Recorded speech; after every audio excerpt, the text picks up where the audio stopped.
तानाजी मालुसरे मराठा साम्राज्य के मराठा सेना में मराठा सूबेदार सरदार थे। वे छत्रपति शिवाजी महाराज के साथ मराठा साम्राज्य हिंदवी स्वराज्य स्थापना के लिए सूबेदार की भूमिका निभाते थे। तानाजी छत्रपति शिवाजी महाराज के बचपन के मित्र थे। वे बचपन में एक साथ खेले थे। वे 1670 ईस्वी में सिंहगढ़ की लड़ाई में अपनी महत्वपूर्ण भूमिका के लिए प्रसिद्ध हैं। उस दिन सूबेदार तानाजी मालुसरे जी के पुत्र रायबा के विवाह की तैयारी हो रही थी। तानाजी मालुसरे जी छत्रपति शिवाजी महाराज जी को आमंत्रित करने पहुंचे। तब उन्हें ज्ञात हुआ कि कोंढाणा पर छत्रपति शिवाजी महाराज चढ़ाई करने वाले हैं। तब तानाजी मालुसरे जी ने कहा, राजे, मैं कोंढाणा पर आक्रमण करूंगा।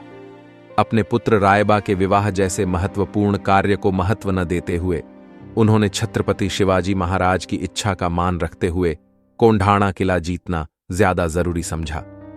छत्रपति शिवाजी महाराज जी की सेना में कई सरदार थे, परंतु छत्रपति शिवाजी महाराज जी ने वीर तानाजी मालुसरे जी को कोंढाणा आक्रमण के लिए चुना और कोंढना स्वराज्य में शामिल हो गया, लेकिन तानाजी मारे गए थे। छत्रपति शिवाजी ने जब यह समाचार सुनी तो वो बोल पड़े, गढ़ तो जीत लिया, लेकिन मेरा सिंह नहीं रहा। तानाजी राव का जन्म 17वीं शताब्दी में महाराष्ट्र के कोंकण प्रांत में महाड़ के पास उमरथे में हुआ था। वे बचपन से छत्रपति शिवाजी महाराज के साथी थे। ताना और छत्रपति शिवाजी महाराज एक दूसरे को बहुत अच्छी तरह से जानते थे। तानाजी राव छत्रपति शिवाजी महाराज के साथ हर लड़ाई में शामिल होते थे। ऐसे ही एक बार छत्रपति शिवाजी महाराज की माताजी लाल महल से कोंढाणा किले की ओर देख रही थीं। तब छत्रपति शिवाजी महाराज ने उनके मन की बात पूछी तो जिजाऊ माता ने कहा कि इस किले पर लगा हरा झंडा हमारे मन को उद्विग्न कर रहा है। उसके दूसरे दिन छत्रपति शिवाजी महाराज ने अपने राजसभा में सभी सैनिकों को बुलाया और पूछा कि कोंढाणा किला जीतने के लिए कौन जाएगा। किसी भी अन्य सरदार और किलेदार को यह कार्य कर पाने का साहस नहीं हुआ, किंतु तानाजी ने चुनौती स्वीकार की और बोले, मैं जीत कर लाऊंगा कोंढाणा किला। तानाजी राव के साथ उनके भाई सूर्याजी मालुसरे और मामा थे। वह पूरे 342 सैनिकों के साथ निकले थे। तानाजी राव मालुसरे शरीर से हट्टे कट्टे और शक्तिपूर्ण थे। कोंढाणा का किला रणनीतिक दृष्टि से बहुत महत्वपूर्ण स्थान पर स्थित था और छत्रपति शिवाजी महाराज को इसे कब्जा करना के लिए बहुत महत्वपूर्ण जा। कोंढाणा के पास स्थित कोलीवाड़ा, जहां नाइक खंडोजी कोली रहते हैं, वहां पहुंचने पर उन्होंने किले पर चढ़ाई की योजना तय की।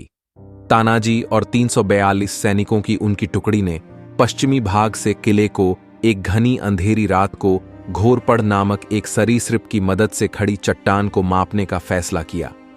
घोरपड़ को किसी भी ऊर्ध्व सतह पर खड़ी कर सकते हैं और कई पुरुषों का भार इसके साथ बंधी रस्सी ले सकती है। इसी योजना से तानाजी और उनके बहुत से साथी चुपचाप किले पर चढ़ गए। कोंढाणा का कल्याण दरवाजा खोलने के बाद मुगलों पर हमला किया।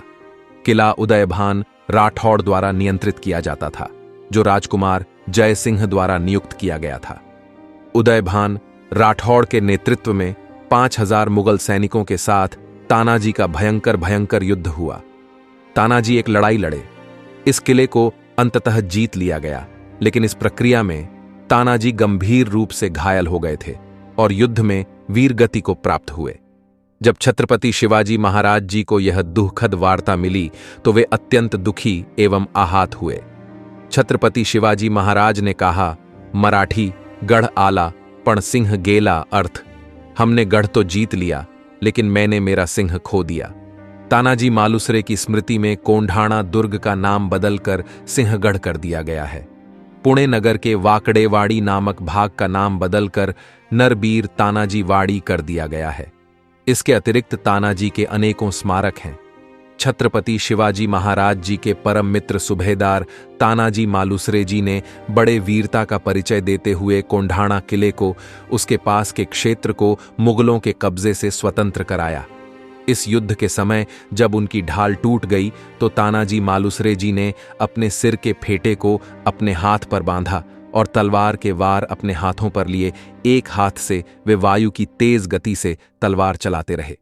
कोंढाणा किले के किलेदार उदयभान सिंह राठौड़ से तानाजी मालुसरे जी ने युद्ध किया और ढाल टूटने के कारण उदयभान की तलवार के वार से तानाजी मालुसरे का एक हाथ कट गया और वो लड़ाई में एक हाथ से लड़ते हुए उन्होंने उदयभान को मार डाला। युद्ध में गंभीर रूप से घायल होने के कारण तानाजी ने अपने प्राण त्याग दिए। तानाजी के भाई सूर्याजी मालुसरे ने कोंढाणा पर भगवा लहराया और शेलर राम ने बाकी मुगल सिपाहियों को मौत के घाट उतार दिया और किले पर अधिकार कर लिया।